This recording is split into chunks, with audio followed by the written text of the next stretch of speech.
everyone, it's Andy from Hobby Headquarters, and I have an exciting new release to share with you today. Today we're going to be looking at this guy right here. This is Tamiya's brand new, 100% new tooling. This is not anyone else's kit reboxed. This is Tamiya's brand new 35th scale RSO, which in German is a Raupenschlepper Ost. Hopefully I'm saying that correctly, but it's a very cool late war vehicle. It's basically like a tracker, a schlepper, tractor. It was for towing around men, guns, all that kind of stuff late in the war, and Tamiya has a brand new one out. Now this is the metal cab version, so I don't know if they're going to eventually do a wooden cab version or any of the other versions, but for right now we've got the metal cab version. It's really cool. What we're going to do today is, this is a complete kit. We're going to take it over to the workbench over there, open it all up, and show you all of the beautiful parts inside. So, let's get started.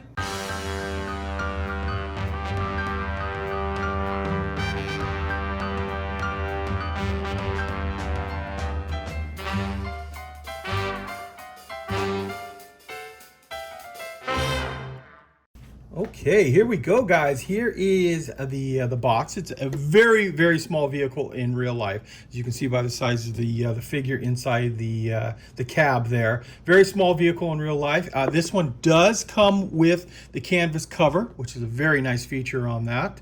And then we'll just quickly show you the box itself.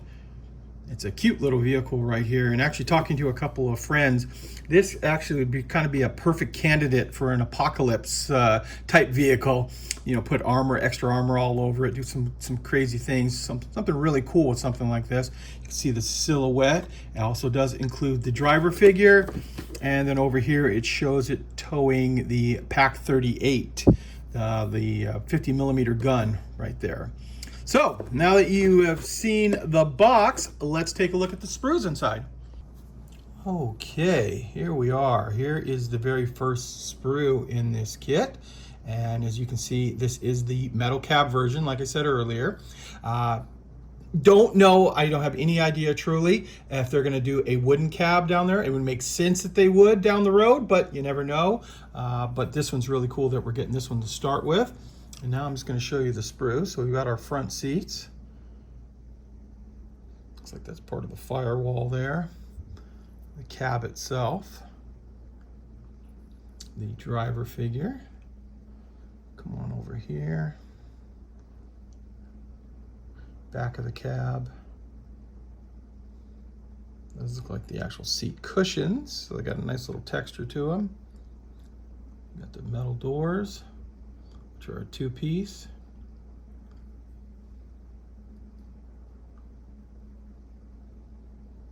Like that. So there we go. There is sprue. Actually, this is sprue C. I thought I started with A. I grabbed the first one out of the box. That is C. So next up we have sprue B. So this one does have an engine inside of it. Let you see close up of that.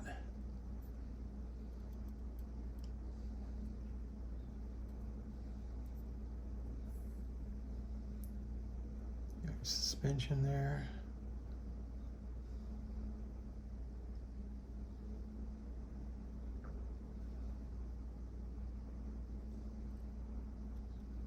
Get the transmission and the drive shaft. Some Pioneer tools, pick, some shovels, things like that. That's very nice that they've included the engine inside this kit. Next up, we have a sprue here that is sprue A.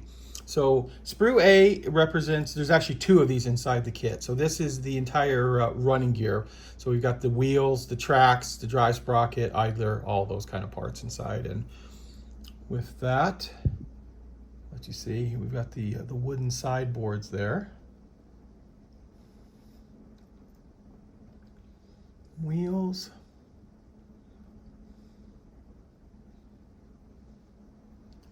And so the tracks are individual links right here, and then a long length of track, which you can see already has the natural sag to it. They've built the sag right into the track itself. This is your bottom section. This has just a slight little curve. You might be able to see it.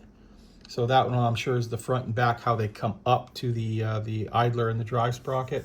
and then you fill in around with all of the individual links right there.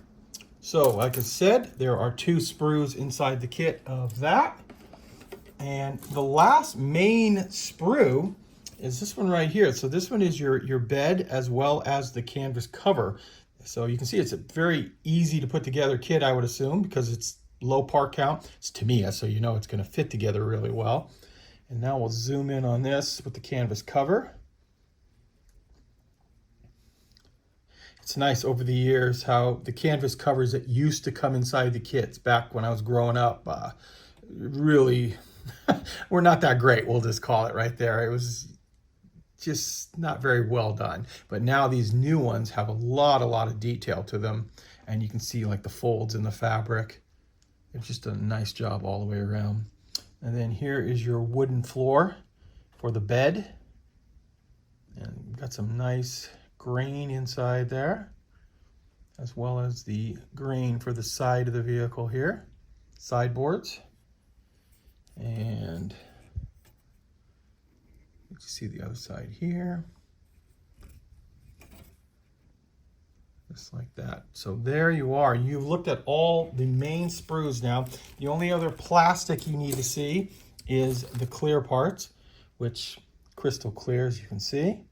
And hopefully you saw with the doors, they sandwich together. So you'll sandwich the actual glass inside there, make it much easier. You won't have to put glue around the frame to get the glass to sit in there. And the possibility of ruining it goes down a lot by sandwiching it all together in there. So there is your glass components. I'll put those back so I don't scratch them before I build this. Okay, we're going to look at a few of the paper products right now. So here we have the decals. We'll show you those on the card inside there. So really small sheet of decals. There also is masking stickers to do all of the glass inside the vehicle. There is a background information brochure inside with a 1:1 scale of the kit now, of course, of the kit itself, and done up in 35th scale. And then it also has the painting diagram, as you can see here. So we've got a couple of different versions in 3-tone camouflage or all in dark yellow. Looks really good right there. And then a little bit of the history itself on it, which you can read about. Nice to have a little bit of information on that. And finally, we have the instructions here. What I'm going to do is I'm going to move the camera real quick from up above, and that way you can take a look at those and see how it goes together. Okay, so here we are with the instructions. And you guys know, if you watch the channel, I like to just briefly give you a step-by-step look at the kit, how it goes together by using the instructions. This way, if looking at the parts doesn't always tell you how how it's going to go together. Obviously, Tamiya is going to go together very well, but it's nice to see it anyway. And this is a nice little reference of what to expect on it. Now, I'll be quiet for the rest of the instructions part of the video and let you look at it. And of course, if you want to see anything longer, you can always hit pause on whatever device you are watching this on.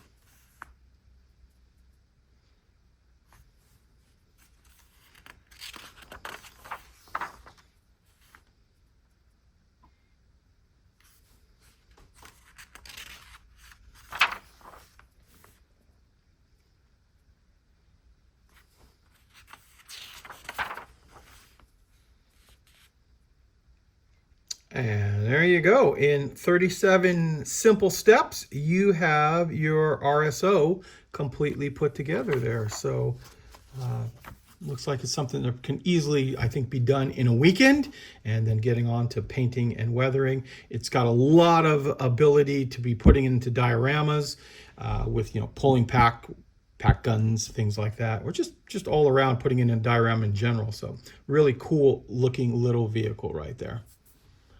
Well, there you go, guys. There is a look at Tamiya's brand new 35th scale RSO with the metal cab. A couple quick things about this that I didn't mention earlier in the video. The retail on this is $33. So you're going to obviously find them for a lot less than that. Probably most of them will be under $30.